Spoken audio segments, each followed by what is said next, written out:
محرم میں مال اتنا ہو گیا ہے، وہ صاحب نصاب ہو گیا ہے، اب اس پر زکوٰۃ محرم میں ہوگی۔ اگر کسی کے پاس سفر میں ہوا ہے، ذی الحج میں ہوا ہے، ذی القعدہ میں ہوا ہے، ربیع الاول میں ہوا ہے، تو جس مہینے میں وہ شخص صاحب نصاب ہوا ہے اسی مہینے میں اس پر زکوٰۃ واجب ہوگی۔ اگر ایک شخص محرم میں صاحب نصاب ہوا ہے اور اس نے محرم میں زکوٰۃ ادا نہیں کی، وہ پھر جا کر اگلے سال رمضان میں ادا کرے گا، تو جتنا عرصہ یہ اس کی تاخیر ہوئی ہے اتنا عرصہ زکوٰۃ میں تاخیر کی وجہ سے وہ شخص گنہگار تصور ہوگا۔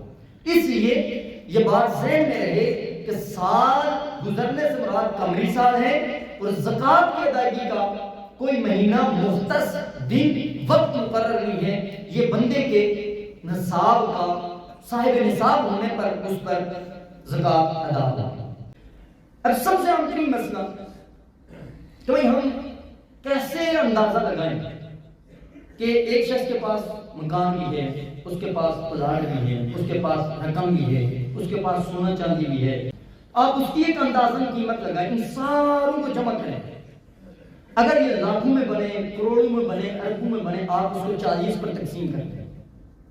40 پر تقسیم کرنے پر جو جواب آئے گا وہ آپ کی زکوٰۃ ہے۔ یہ انتہائی آسان فارمولہ ہے۔